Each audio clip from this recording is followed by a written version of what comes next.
Good afternoon friends. நம்ம இந்த video பற்றி என்ன பார்க்க போகிறோம்னா, இன்ஜினியரிங் சர்வீஸ் எக்ஸாமில் ப்ரீவியஸ் இயரில் கேட்ட work study and work measurement related ரெண்டு ப்ராப்ளம்ஸ் நம்ம இன்றைக்கி டீட்டெயில்டாக டிஸ்கஸ் பண்ணலாம். ஸோ இது பார்த்திங்கன்னா டிஆர்பி எக்ஸாமுக்கு ப்ரிப்பேர் பண்ணுறவங்களுக்கும் சரி, கேட் எக்ஸாம் ப்ரிப்பேர் பண்ணுறவங்களுக்கும் முக்கியமான பகுதி.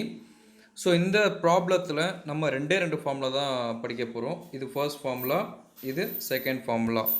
ஸோ அது என்னென்னா, ஃபர்ஸ்ட் ஃபார்முலா பார்த்திங்கன்னா நார்மல் டைம்னா என்னென்னா அப்சர்வ்டு டைமும் ரேட்டிங் உடைய ப்ராடக்ட் தான் பார்த்திங்கன்னா நார்மல் டைம் அப்படின்னு சொல்லுவாங்க. தென் ஸ்டாண்டர்ட் டைம்னா என்னென்னா நார்மல் டைம் ப்ளஸ் அலோவன்சஸ், இதை தான் ஸ்டாண்டர்ட் டைம்னு சொல்லுவாங்க. ஸோ நான் இன்னும் கொஞ்சம் டீட்டெயிலாக புரிகிற மாதிரி சொல்லணும்னா, நார்மல் டைம்னா என்னென்னா நார்மலாக ஒரு விஷயம் நடக்கிறப்ப நம்ம அப்சர்வ் பண்ணுற டைம். ஸோ எக்ஸாம்பிள், ஒரு விஷயம் நடக்கிறதுக்கு பார்த்திங்கன்னா ஒரு 20 மினிட்ஸ் ஆகுதுன்னா, அதை செய்கிறவங்கள இல்லாட்டி அந்த செய்யக்கூடிய மிஷின் அந்த வேலையை செய்யக்கூடிய ரேட்டிங் ஃபேக்டர் பார்த்திங்கன்னா 10% அப்படி இருக்குன்னா 20 × 10/100 தான் பார்த்திங்கன்னா நார்மல் டைம் அப்படின்னு சொல்லுவாங்க. ஸோ நார்மலாக நம்ம அப்சர்வ் பண்ணுற டைம் கூட பார்த்திங்கன்னா அந்த வேலையை செய்யக்கூடிய ரேட்டிங் ஃபேக்டர், ரெண்டுத்துடைய ப்ராடக்டை தான் நம்ம நார்மல் டைம் அப்படின்னு சொல்லுவோம். அதுக்கப்புறமேட்டுக்கு பார்த்திங்கன்னா ஸ்டாண்டர்ட் டைம்னா என்னென்னா normal time plus allowances. So நார்மலாக பார்த்திங்கன்னா ஒரு இண்டஸ்ட்ரியில் 7 மணி நேரம் ஒர்க் பண்ணுறாங்க, ஓகேங்களா. அவங்களுக்கு காலை, மதியம், சாயங்காலம் அப்படின்னு 3 வேலைக்கும் சேர்த்து அவங்க 1 மணி நேரம் இடைவேளை விடுறாங்க. ஸோ 3 பிரேக்கையும் சேர்த்து தான் 1 மணி நேரம் இடைவேளை. அப்படின்னா அவங்களோட ஒட்டுமொத்த ஒர்க் ஹார்ஸ் பார்த்திங்கன்னா 8 ஹார்ஸ். ஸோ அதாவது நார்மலாக வேலை செய்கிற நேரம், அப்புறம் வேலையிலேருந்து கொஞ்சம் ரெஸ்ட் விடுறதுக்காக நம்ம கொஞ்சம் அலோவன்சஸ் கொடுப்போம். சரி, ஓகே 2 மினிட்ஸ் ரெஸ்ட் எடுத்துக்கோங்க, இல்லைனா 4 மினிட்ஸ் ரெஸ்ட் எடுத்துக்கோங்கன்னு அப்படி கொடுக்குற டைமை தான் அலோவன்சஸ் அப்படின்னு சொல்லுவாங்க. ஸோ அப்படின்னா ஸ்டாண்டர்ட் டைம்னா என்னென்னா நார்மல் டைம் ப்ளஸ் அலோவன்சஸ், ஓகேங்களா. ஸோ இந்த ஃபார்முலா நம்ம கண்டிப்பாக பைகாட் பண்ணி தான் ஆகணும். ஏன்னா இது எக்ஸாம் பாயிண்ட் ஆஃப் வியூவில் இது ரொம்ப ரொம்ப முக்கியமான ஃபார்முலா. ஸோ ஓகேங்களா. ஸோ வாங்க ஃபர்ஸ்ட் கொஸ்டின் போகலாம். ஸோ ஃபர்ஸ்ட் கொஸ்டின் என்னென்னா, the standard time of an operator has been calculated as 10 minutes. So standard time 10 minutes அப்படின்னு சொல்லிட்டாங்க. அடுத்து என்ன சொல்கிறாங்கன்னா, the worker was rated at 80%. The worker was rated 80% if the relaxation and other allowances were 25%. So அந்த ஒர்க்கருடைய rating இது பார்த்திங்கன்னா 80% கொடுத்துருக்காங்க. அதுக்கப்புறம் அவருடைய அலோவன்சஸ் பார்த்திங்கன்னா 25% கொடுத்துருக்காங்க.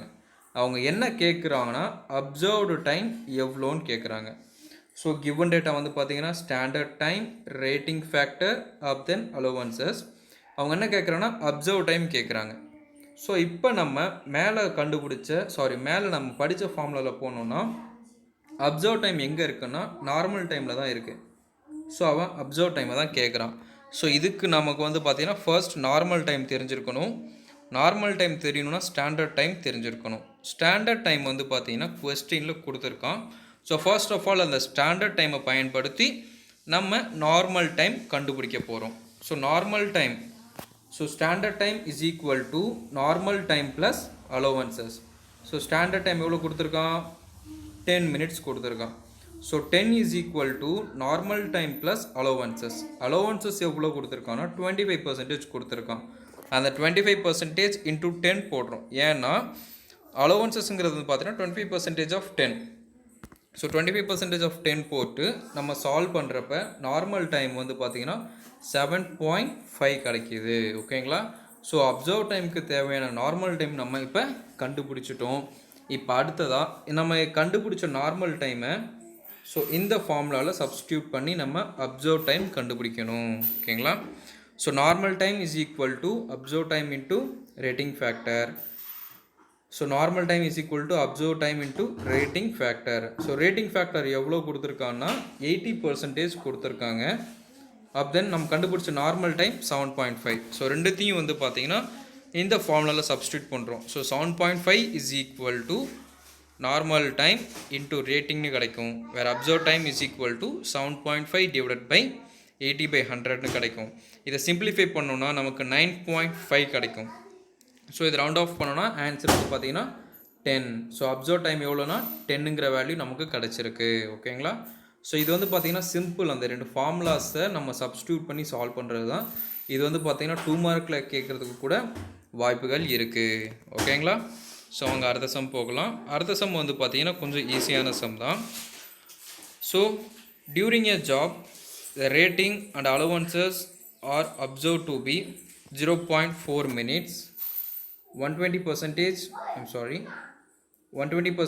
10% of a standard time respectively கொடுத்துருக்கான். ரெஸ்பெக்டிவ்லினா என்ன அர்த்தம்னா அதன் முறையே அப்படின்னு அர்த்தம். ஸோ ரேட்டிங் அண்ட் அலோவன்சஸ் ரெஸ்பெக்டிவ்லின்னு கொடுத்தானா ஃபஸ்ட்டு கொடுத்துருக்கிற வேல்யூ ரேட்டிங்க்கும் ரெண்டாவது கொடுத்துருக்கிற வேல்யூ வந்து அலோவன்சஸ்க்கும் நம்ம சூஸ் பண்ணிக்கணும். ஓகேங்களா?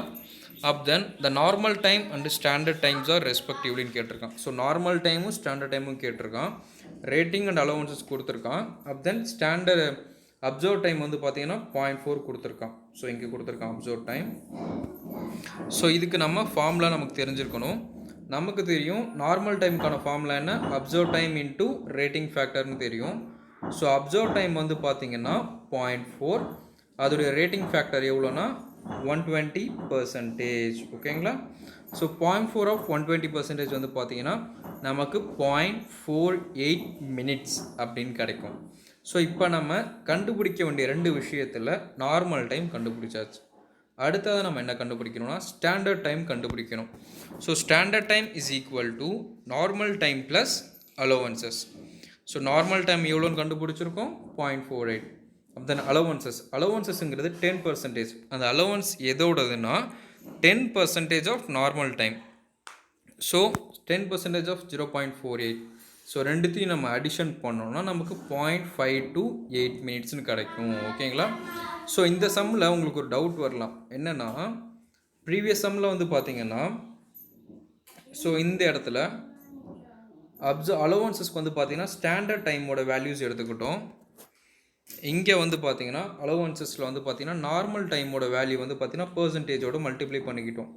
அது ஏன்னா நம்ம இந்த இடத்துல கண்டுபிடிக்க வேண்டியது வந்து பார்த்தீங்கன்னா ஸ்டாண்டர்ட் டைம் என்ன கொடுத்துருக்குறான்னா நார்மல் டைம் நம்ம கண்டுபிடிச்சிருக்கோம். அதனால் அலோவன்சஸில் கண்டுபிடிச்ச நமக்கு இருக்கக்கூடிய டேட்டாவை அலோவன்சஸ் பர்சன்டேஜோடு மல்டிப்ளை பண்ணியிருக்கோம். பட் ப்ரீவியஸ் இயர் சம்மில் வந்து அப்படி இல்லை.